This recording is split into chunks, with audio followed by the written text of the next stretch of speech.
We're covering the three methods of state-level securities registration for the Series 65 exam: coordination, qualification, and notice filing.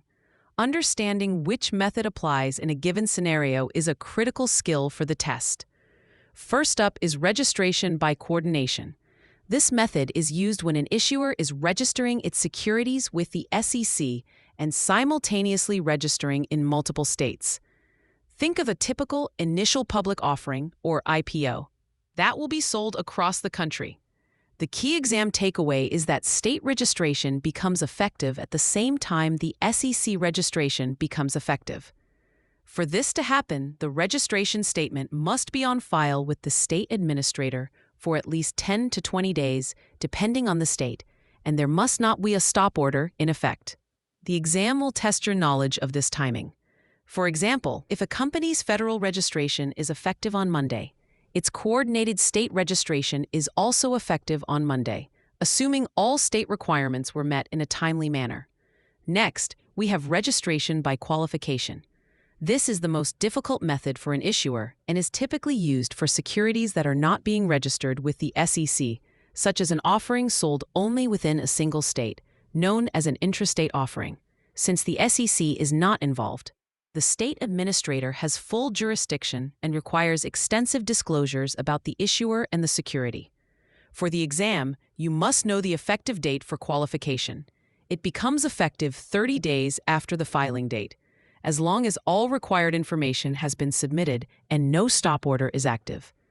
The third method is notice filing, which isn't technically a registration method, but rather a procedure for federal covered securities. Federal covered securities, like mutual funds or securities listed on major exchanges, are registered with the SEC and are exempt from state registration. However, states can require the issuer to file certain documents, a notice, and pay a filing fee before offering the securities to residents of that state. The most common trap on the exam is confusing notice filing with a true registration method. Remember, if it's a federal covered security, it will use notice filing at the state level. Now let's distinguish between a stop order and a denial. A stop order is used by the administrator to halt the registration process or the sale of a security. This can happen if the registration statement is incomplete, misleading, or if the offering is deemed unfair to investors.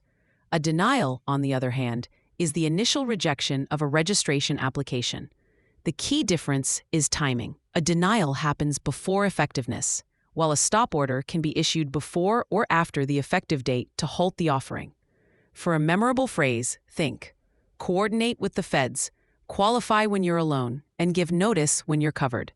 This helps connect coordination with the SEC, qualification with intrastate offerings, and notice filing with federal covered securities. The exam will present scenarios and expect you to identify the correct registration method or effective date.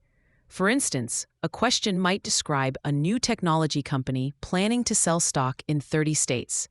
Since it's an intrastate offering that isn't yet listed on an exchange, it would use registration by coordination. If it were only selling in its home state, it would use qualification. For free practice questions, AI-powered explanations, and more exam prep tools, visit openexamprep.com. That's openexamprep, all one word, .com.